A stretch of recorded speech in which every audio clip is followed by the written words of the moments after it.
If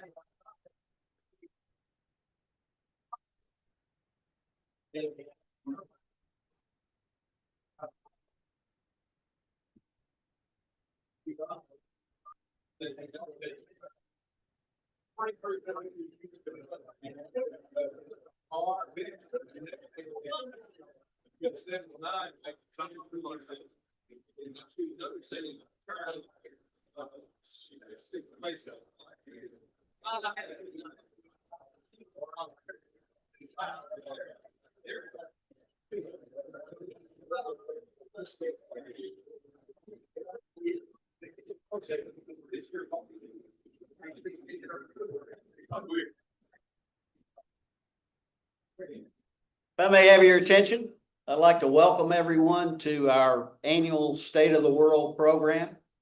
This is an event that's been going on for over 40 years at our Rotary Club. The State of the World in 30 minutes. It's kind of like meeting someone and getting married the same day. It's doable, but it takes a lot of work, and you may overlook a couple of things along the way. But if anybody can do it, I'm sure our speaker, Rob Farley, today is in a position to cover and educate us on what's going on in our world today. I'd like to call up DG somewhere. Are you DG? I haven't seen you. Okay. DG is going to give us our moment for inspiration pledge and four-way test. Hello, everyone. Let's start with the Pledge of Allegiance.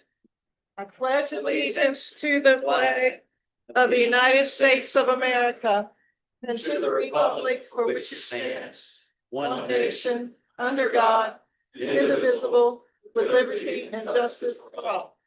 And the four-way test, is it the truth?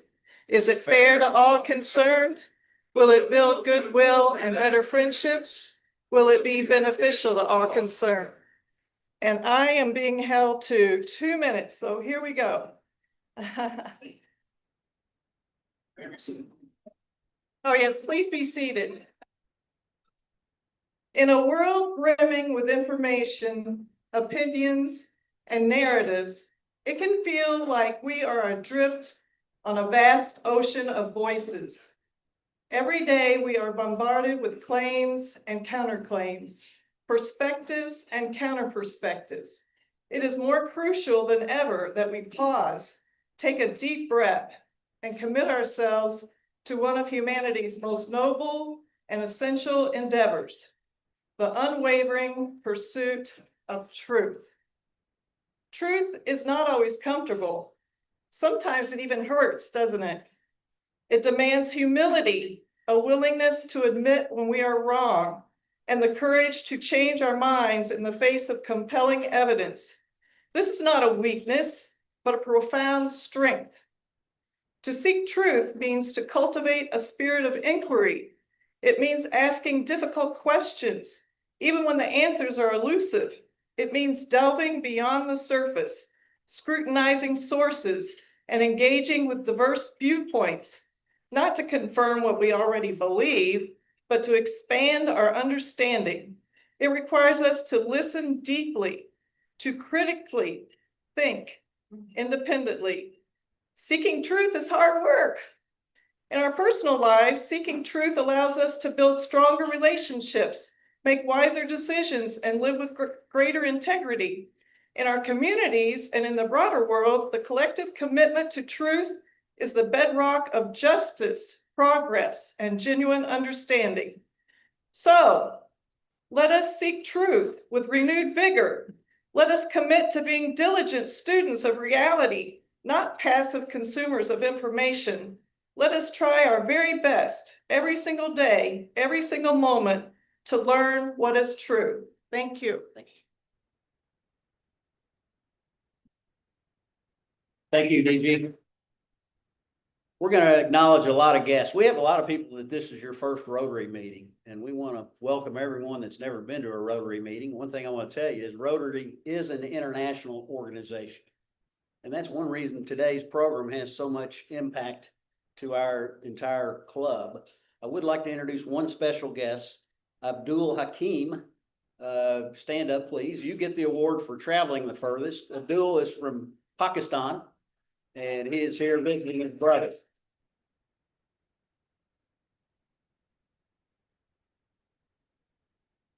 We also want to acknowledge our Rotaract Club. Rotaract is a group of individuals between the age of 18 and 30, young professionals.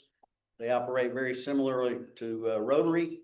Jay Phillips, I think Jay, I thought I saw you here earlier. If you would stand up with your group of Rotaractors, we're thankful that you're here today.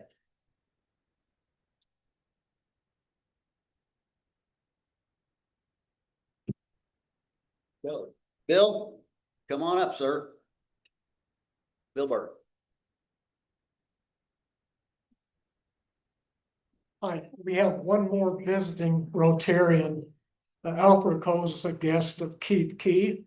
Would you please stand? And as Jamie mentioned, because we have so many guests, I'd just like to ask all of our guests visiting Rotarians to please, not visiting Rotarians, but Rotarians to please stand. And also, I was going to ask you if you wouldn't mind when you leave, please add your email address to your name out by the desk. We forgot to collect that when you were coming in. Thank you and welcome all of you to Rotary. Thank you, Bill. Now it's time for our lottery. Gordon?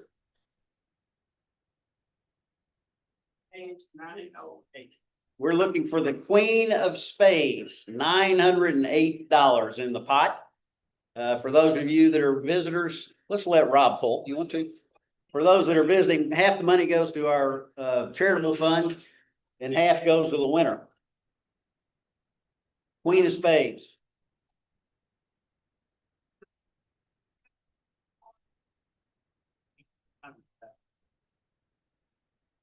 Who we got? All right, first one up, 823. Last three digits are 823. Queen of Spades. Come on, we got a time limit. Put your glasses on. All right, 823. Come on up. All right. Number two, 827. 827. Do we have an 827? 827. All right, here we go. Okay. Non-winner. Queen of Spades.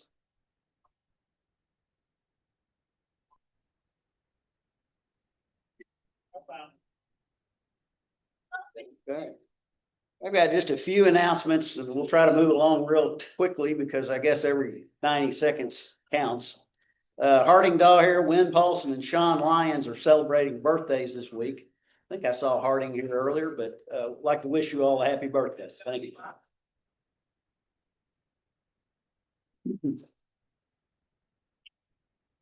We're so glad all of you are here today, but don't show up here next week. We do not have a meeting here next week. We would like for you to come to future meetings. We have a social next Thursday at Malibu Jack's, 5 o'clock. It's designed for families, all ages. Should be a very nice event, 5 p.m. at Malibu Jack's on Nicholasville Road. Blood drive is August 7th. We need your blood. I think there might be something on the table about the blood drive. I hope so. So I know we've got several people signed up. They're going to be taking blood all day at the meeting place here when we have our next meeting on August 7th. And then lastly, the Gatton Park grand opening is August 23rd. That's going to be one of the most exciting things to happen in Lexington in a long time. We were the sponsor of the Children's Garden. We need volunteers. We have been asked to be host and greeters at the park. We need approximately 24 volunteers the day of the 23rd. So see Peggy, we're going to have a little concerted effort to make sure we have plenty of hosts. We'll have a Rotary swag on so we get some PR out of it. And it's going to be a great event. The other thing I want to mention is there's after the meeting today, the Rotary International Foundation group will have a meeting. Paul, raise your hand, Paul, and look for Paul after the meeting if you are a part of that group. So now we go to the main event. I do want to add one thing. We may go a little bit beyond one today. If you need to leave, leave. The questions might continue a bit beyond 1 o'clock today. The other thing I wanted to mention is we're going to have a microphone up front. Phil Gray is going to be holding the microphone.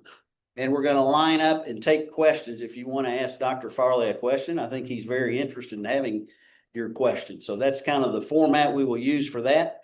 Our president-elect, Lyle Hanna, come on up, Lyle, and introduce our speaker. Hey, thank you, Jamie. All right, it's a new year in Rotary, and you guys hold on because we're going to have some fantastic programs starting right here today. What you got there? Oh, something. We have a terrific speaker today. 20 years ago, he started a podcast called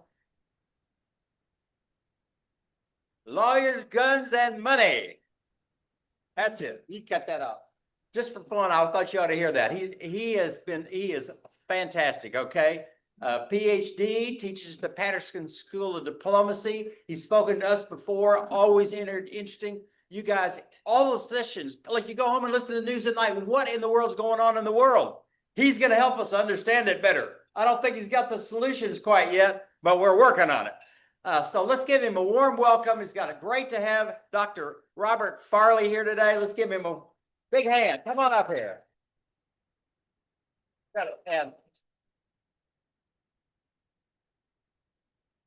that advance like this. Do it. Okay, wonderful.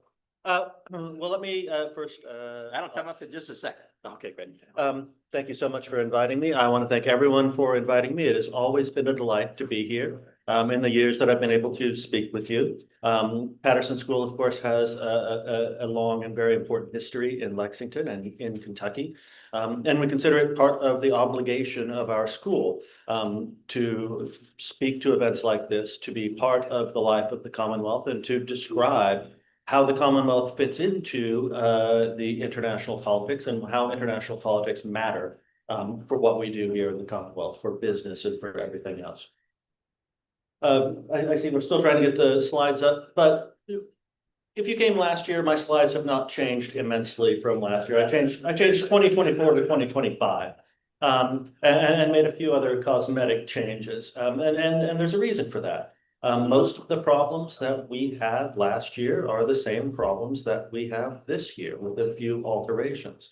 And I'm going to go through most of those. And I think we have enough time in going through those to also talk a little bit about how each of those affects Kentucky. Because that's really something that is interesting to me, right? Is how this state, the Commonwealth, is involved in the international system, is involved in international society, and how we are all participants in, not just subjects of, international relations, right? I mean, Kentucky is very dependent on the international system for a whole number of things. We're a massive export state, we're a massive import state, we're huge in the defense industrial base, and so everything that happens here is something that also matters for things that are going on in the Commonwealth, right? In terms of our prosperity, our health, and everything else. And so, briefly,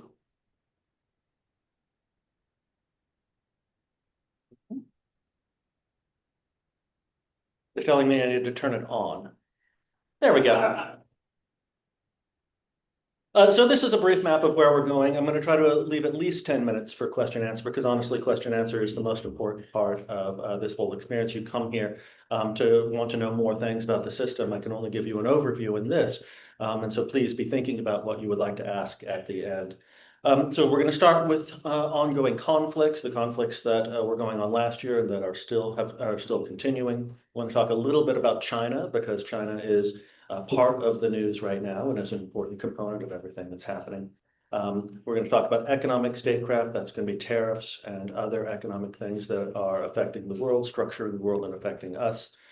Changes of government, and this is in particular is the United States government, and how the United States government is behaving and performing and is structured differently than it was last year at this time. And then a few concluding thoughts before we delve into question and answer. So to start with, this is a war that we all prayed would not happen, and that we have prayed every year would be over by the next time we met at this kind of event. There was hope with this new president, the president who had promised that the war would be over in a day after he took office. That was not a reasonable expectation, but there was reasonable expectation there might be some movement towards peace. The Ukrainians in particular have displayed a great deal of flexibility about the idea of a ceasefire. Unfortunately, that flexibility has been met with escalating demands on the Russian side. And so we appear to be as far right now from an end to this conflict as we have been since the war began. In terms of the fighting, there continues to be heavy fighting along the front.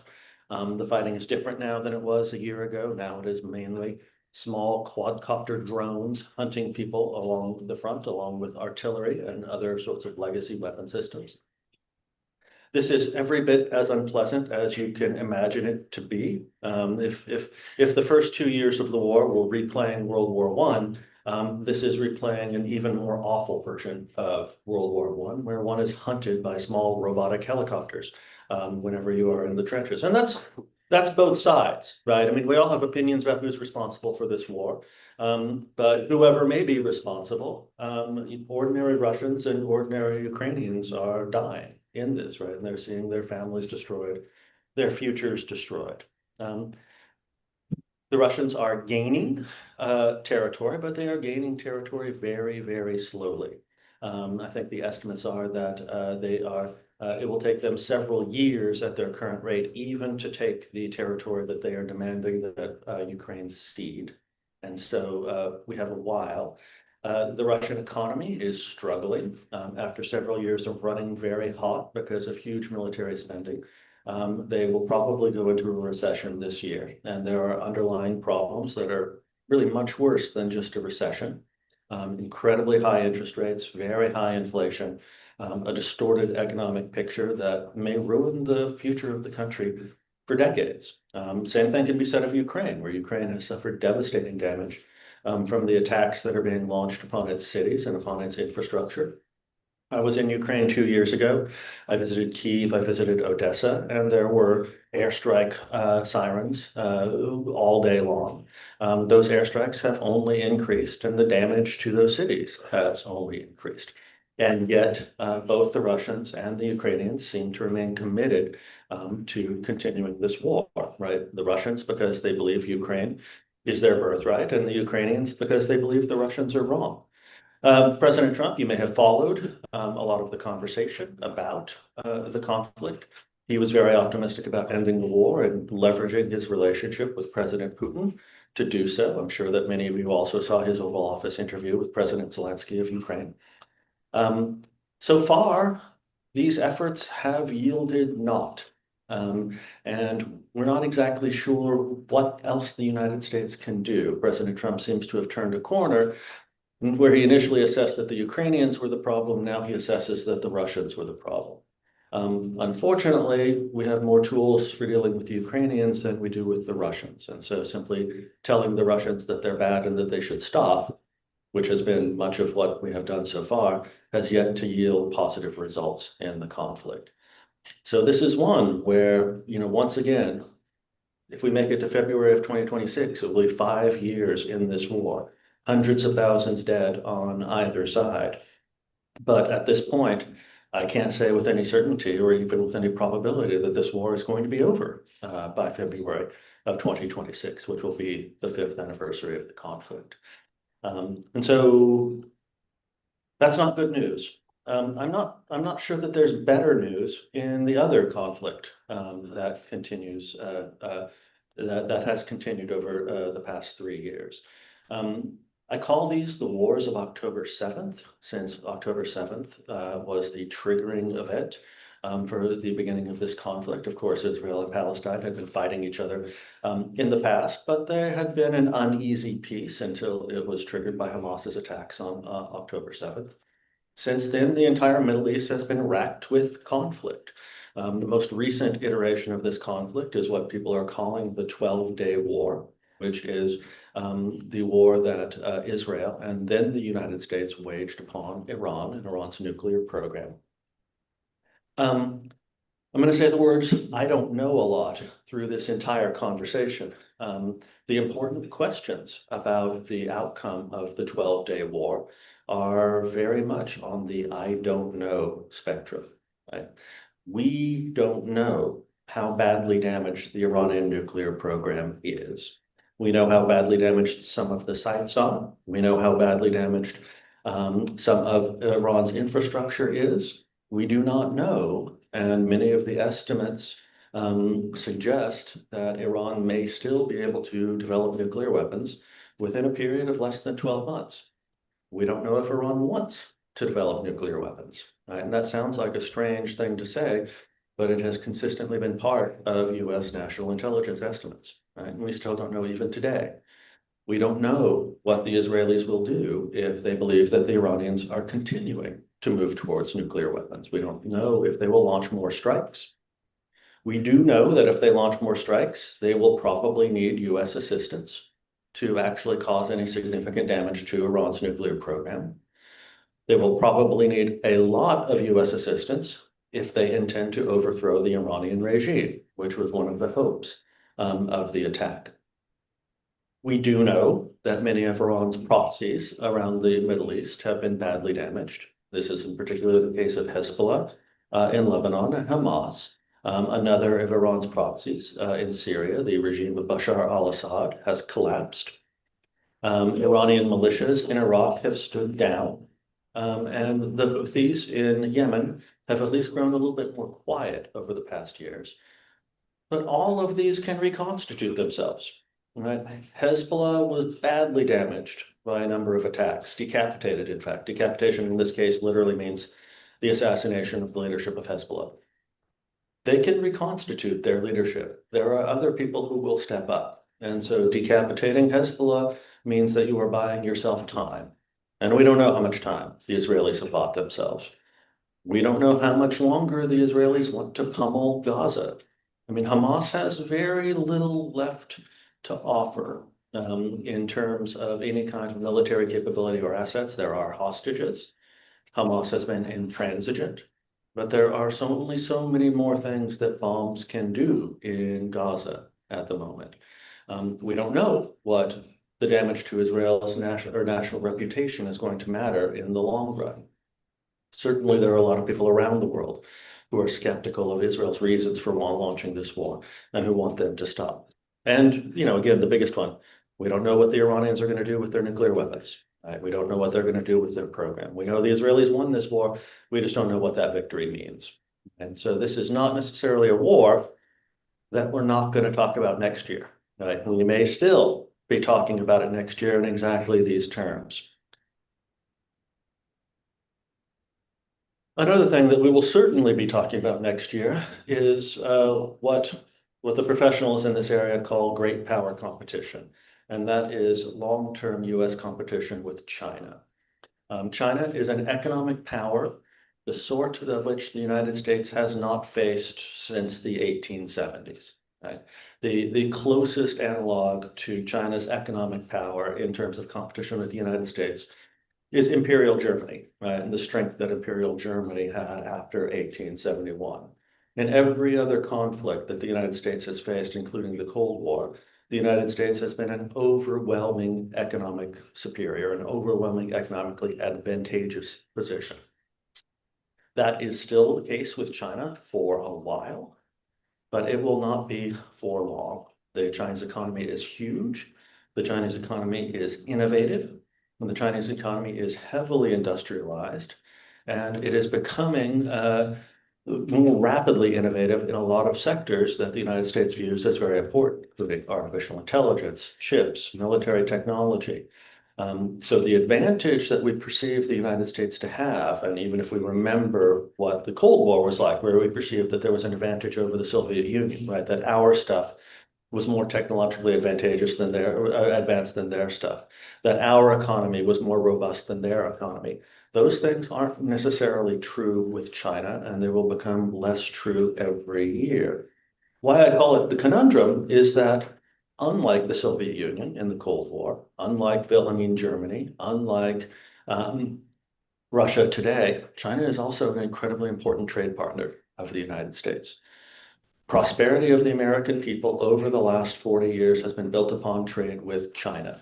That prosperity has been unevenly shared among the American people, right? It has been problematic for many people who are in industry, who are at factories, for certain kinds of jobs. But for many others, it has been enormously productive, right? We train huge numbers of Chinese students in the United States, and many of them remain in the United States as productive US citizens, right? That all factors into what we're thinking about in terms of this competition with China. And the answers here are not easy, right? Do we take steps? And this is what the current administration is grappling with. Do we take steps that will hurt the United States, that will hurt American consumers, that will hurt American universities in order to hurt China more, right? There are so many questions about the future of the relationship that boil down to that, right? Are we willing to hurt ourselves in order to hurt them more? Because the relationship we have is really a symbiotic one, right? When they do well, we do well. When we do well, they do well. That can't persist forever. And we're thinking about how is that going to end and what do we do about it? The real sticking point with China is the question of Taiwan. Most of you know Taiwan is a wayward province of the people, or not the People's Republic of China exactly, but has historically been part of the Chinese imperial project. Taiwan is independent currently, and Taiwan manufactures some of the most important technologies in the world, including especially computer chips. The United States has invested immensely in Taiwan's future, and Taiwan depends upon the United States. Every day, the military balance between China and the United States narrows, and Chinese capabilities for attacking and seizing Taiwan become more credible. And that's something the Biden administration had to pay attention to. It's something that the Trump administration has to pay attention to. And to this question, which comes down to, would the United States step up and defend Taiwan if People's Republic of China attacked? Again, there are no easy answers. This would be a war that we have not seen the like of since World War II, at least. Right? And so there's no way to be lighthearted about it. And we have to be very serious about approaching the question of what to do with Taiwan. In terms of economic statecraft, there's been a pretty profound transformation of American policy over the last 6 months, as some of you may have noticed. It is not as if tariffs are a new tool of policy, right? And they're not just stuck in the 19th century either. The Trump administration pursued tariffs in Trump 45. The Biden administration kept most of those tariffs in place. And the Trump administration has, over the last 6 months, been much more aggressive about the imposition of tariffs on countries all over the world. I don't think that I am stepping out of place when I say that the Trump administration's approach has been confused, chaotic, and haphazard. Liberation Day installed a number of very high tariffs, economy-killing tariffs. And I mean economy-killing not simply in terms of the countries that they were being imposed upon, but also the US economy. Economy-killing tariffs around the world. The Trump administration stepped back from those very, very rapidly because bond markets reacted with sheer panic. And so we are now in a position where we're sitting back and waiting for the Trump administration to negotiate trade deals with countries around the world. We got one yesterday. We got one with Japan, a really important one with Japan, where tariffs that were higher than they were in January of 2025 were imposed, but that were much lower than perhaps could have been expected. Now, I will caution you about this, right? Because tariffs always have unusual economic effects, right? And so some might say, oh, well, tariffs on Japan, that will help the United States automobile industry, right? And you can make a plausible argument that tariffs might help the US automobile industry. What kind of cars do we make in Kentucky? Why do we make them? Because of non-tariff barriers, right?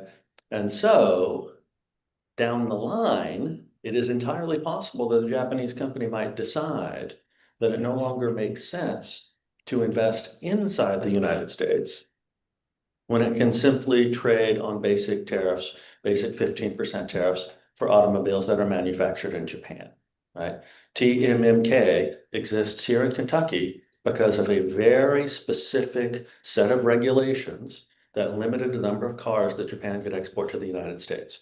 Replacing those with a tariff might help Michigan. It's not necessarily going to help us here. And that's one of the reasons we always have to pay attention to the things that are happening.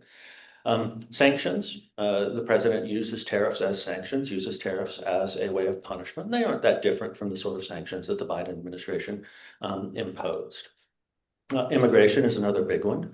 The structure of immigration in the United States is deeply complex. And of course, it's really hard to get outside of emotions about it and emotional conversations about it.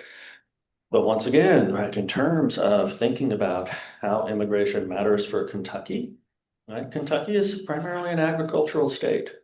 And the agricultural workforce, not to put too fine of a point on it, is vulnerable to immigration enforcement in the United States, which makes our agricultural sector vulnerable, right? And that's something to think about. Now, immigration enforcement has been incredibly uneven so far, right? And in fact, the most drastic and significant elements of enforcement have been used against states that did not vote for President Trump, exempting states like us, right? And so that may mean that we don't have the same kind of problems as you're going to see in California, where you're going to see very substantial immigration enforcement that will have a potentially very significant effect on agricultural production, but we don't know, right? Because the situation remains haphazard.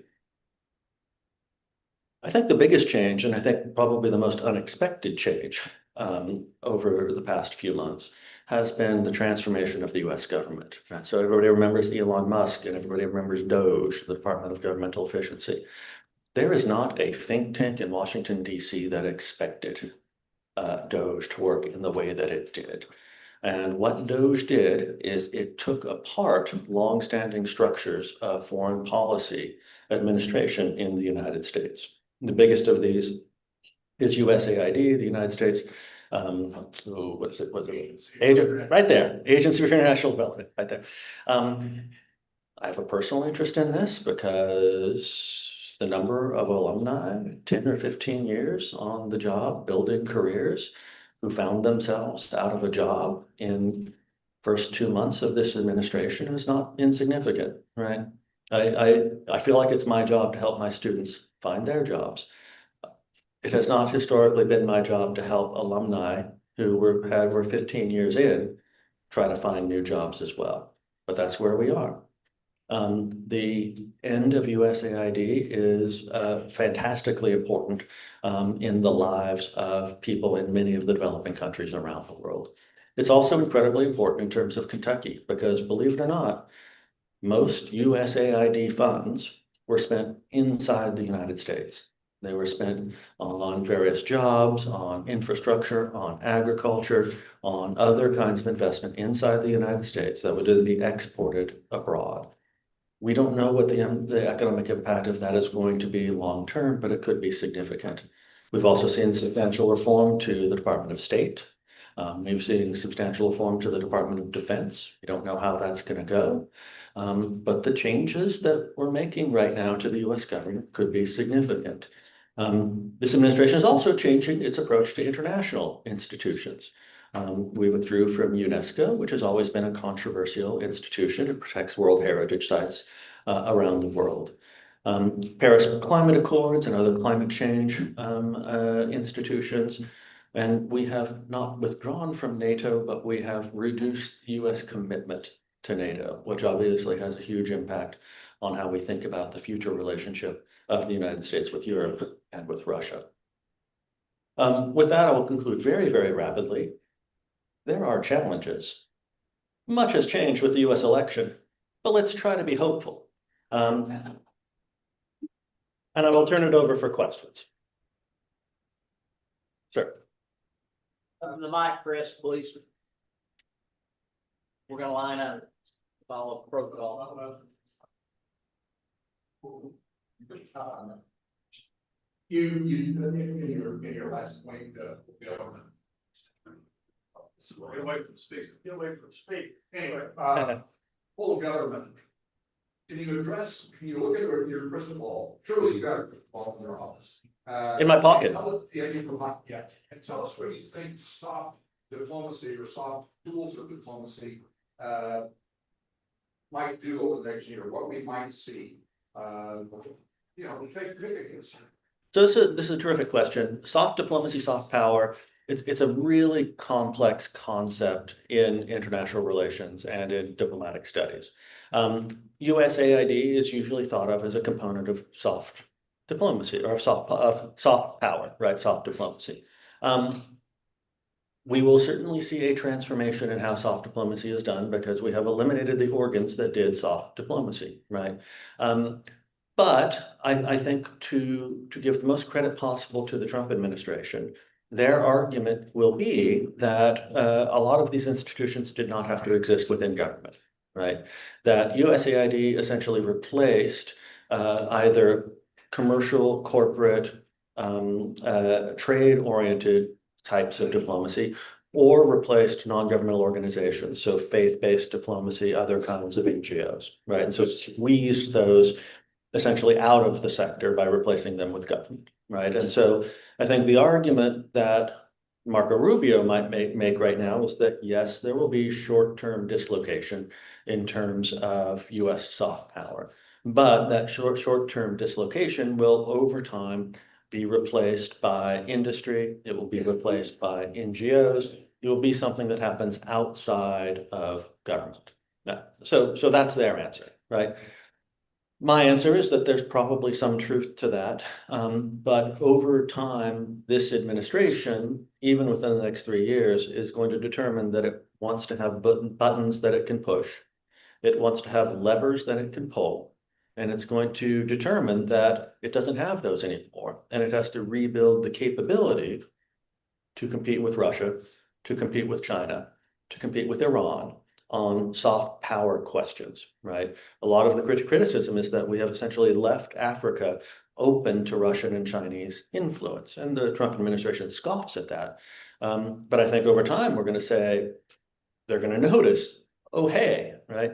And so we are going to see, in my view, a reconstruction of some of the tools that have been eliminated over the past 6 months, probably not under the same name, probably not with the same people, but honestly, probably with some of the same people that will have a different thrust, right? Sort of a different kind of mission, but they will come back and they will do some of the same jobs that we've seen eliminated over the past 6 months.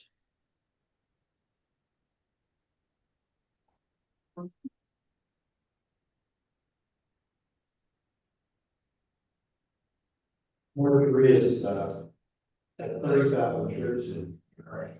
This is my board, right? There's the line about half racial nations. So what can be done to resolve that situation? So that's a great question. Ukraine has a very straightforward answer to that, right? They will simply blow up the North Koreans in the same way that they blow up the Russians. I think our answer has to be more complicated than the Ukrainian answer. The Ukrainian or the North Koreans were active in the operations to recover Russian territory in the Kursk Oblast. This was a part of Russia that the Ukrainians by surprise had seized. Russia essentially borrowed North Korean troops to retake that sector, right? And has been borrowing North Korean industry, North Korean munitions for much of the war in order to continue to pursue its war. Unfortunately, there aren't a lot of tools that the United States has at the moment. And this is not just a Trump thing. This was also a Biden problem and an Obama problem. There aren't a lot of tools that the United States can use in order to compel North Korea to do what we want to do. Previous periods in which we have been able to compel North Korea, we have always had the support and cooperation of Russia. Russia is obviously not going to cooperate with us in this particular case. And so we're in a bit of a conundrum, right? The best that might be expected is that we could make an argument to China that it's not good for a rogue country like North Korea be on their border and supportive and cooperative with Russia, which is a Chinese frenemy historically. Right now is a friend, but there's always suspicion in that relationship. And that in particular, that China does not want North Korea to become more dependent on Russia. That's a hard sell, right? It's a hard sell, especially when we're thinking about long-term competition with China, and where our diplomatic relationship with China has declined. You know, for my thinking, we solve this problem by becoming closer and better friends with the South Koreans and the Japanese. We lean on the South Koreans and Japanese to become better friends with one another, which has always been a struggle, and continues to be a struggle. And we close off opportunities for North Korea to reestablish itself as a power in Northeast Asia. And then we see what happens. Right? North Korea, if you've ever been to South Korea, it's one of the most vibrant, healthy, democratic countries you have ever stepped foot in. It's amazing the degree to which you capture the vibrancy of this culture and this people. North Korea is a gangster state, right? It exists because a small band of military gangsters rules the state and pretends to do so in the name of communism, which they don't even really do anymore. But that doesn't mean it's going to collapse, right? We have hoped for a long time that it's going to collapse. It doesn't mean it's going to. But at this point, I'm not sure there's another way to solve the problem.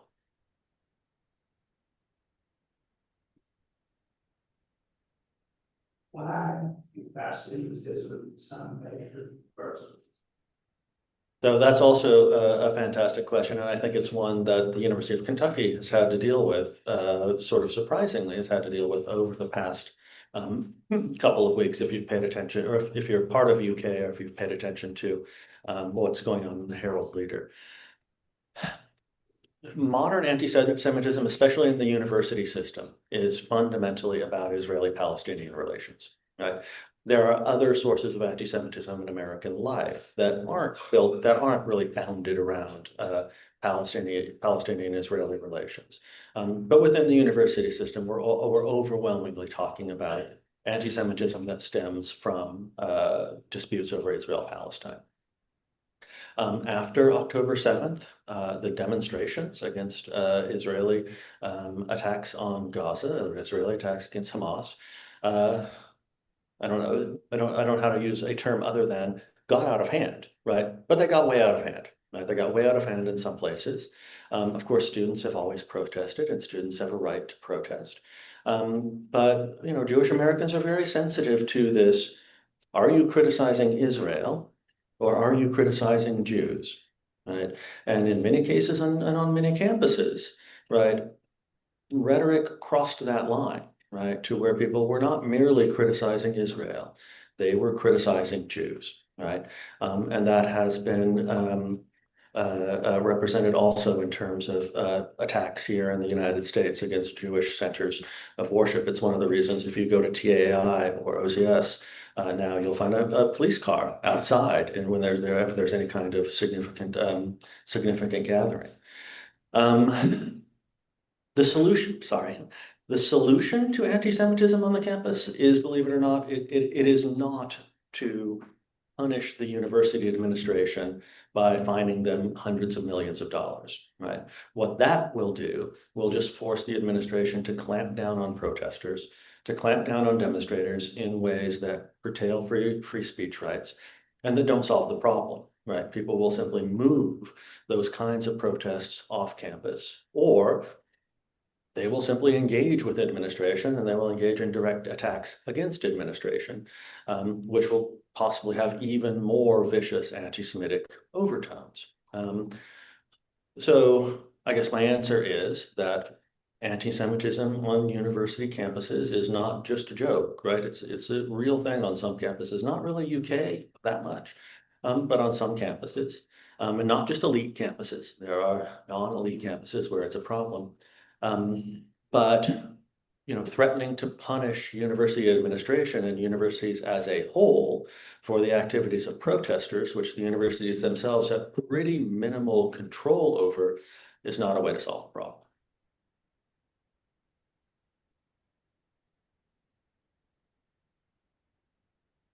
To discuss the humanitarian crisis in Gaza and specifically how it's related to the United Nations World Health Organization and our international position.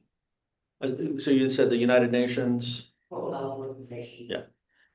So the health situation in Gaza right now is dreadful, right? It is about as dreadful of a man-made situation and an intentionally created situation as I've ever seen, right? Syrian civil war was really, really awful, right? And the Syrian civil war had similar episodes of forced starvation, had similar episodes of mass forced evacuation. And so it's not completely novel, right? It's not even really novel to the region, but it's awful, right? I tend to shy away from questions of whether is this genocide or is this not genocide, because believe it or not, genocide is an incredibly technical academic term. And it should be very carefully used. And no one in this debate who's ever quoted in a newspaper wants to use it carefully. And so people should be careful about it. But it's a horrific situation. It's a very dangerous situation. The Israelis will say that the WHO essentially has lost all credibility, right? Because the WHO essentially repeats Hamas propaganda. This is not entirely wrong, right? It is not a 100% wrong thing. But at some point you have to say, like, who should I believe, you or my lying eyes? Because all you have to do is look and see what is happening in this place. Now, seeing what happens, right, then becomes, okay, well, so what do you do about it? The Israeli answer is like, well, we could pull back, but then Hamas will reassert power, isn't going to feed anybody, right? And we just cause the same problem for ourselves 5 years down the road. I think there's limitations to that perspective, but at the same time, right, the situation in Gaza is flatly horrific, and there seems to be there's obviously very little of the United States, really either the Biden or the Trump administrations, has been willing to do about this, right, in order to restrain or to transform Israeli policy in any kind of way. But it's another one of these wicked problems, right, where you're in a situation where each way you step on a landmine.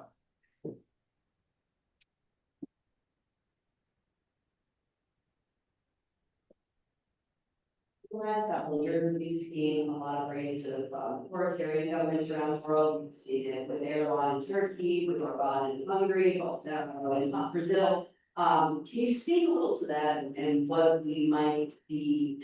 You bring up World War II, the worst kind of things is World War II. I'm just saying, yes, they've been that. So where do we see this going and how do we get out of it?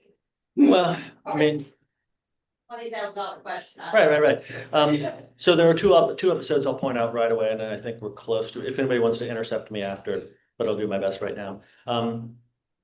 The trend lines are troubling, right? And the trend lines are troubling for two reasons, right? Or let me illustrate that trouble with two anecdotes, right? The first is President Trump's promise to use tariffs against Brazil because Brazil is prosecuting a former president who attempted to launch a coup, right? And no other reason, right? He's a big fan of Bolsonaro. He's friends with Bolsonaro. Bolsonaro launched a coup. The coup failed. And now the United States is placing tariffs against Brazil because they're prosecuting the leader of the coup, right? Problematic, right, is a word that I might use for that. The second, I don't know how many people are closely following events in Ukraine right now, and in Ukraine's government, in Kyiv especially. Ukraine has done a remarkable job over the past 4 years of remaining a robust democracy, but it is very hard to do in the middle of a war. And the signals that are coming out of the current administration to Kiev are straightforwardly, we don't care if you're Democratic anymore. Democracy was a Biden thing. We don't care whether you're Democratic anymore. And we have seen Democratic backsliding. There are demonstrations over the past week in Kyiv against the Zelensky government because they are gutting anti-corruption institutions. And, Zelensky has stepped back from that to some extent. But if you're worried about this question of authoritarianism, then it should be very worrying to you, right? Because the reason we fight this war is democracy. I think I'm getting the hook here. So if anyone wants to intercept me after, I'm happy to.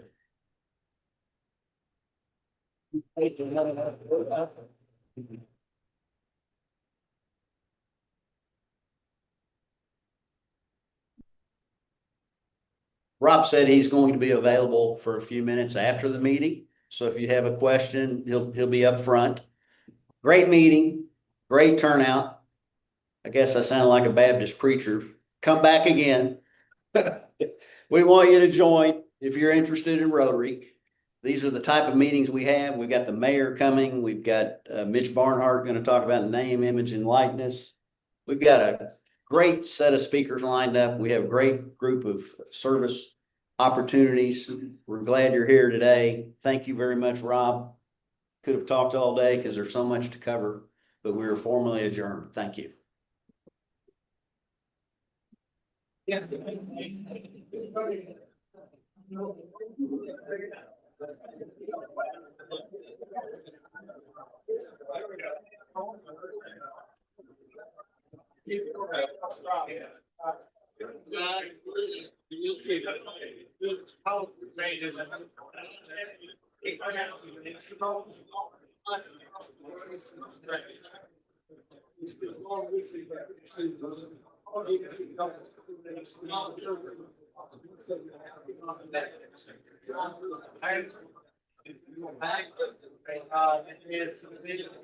It's here.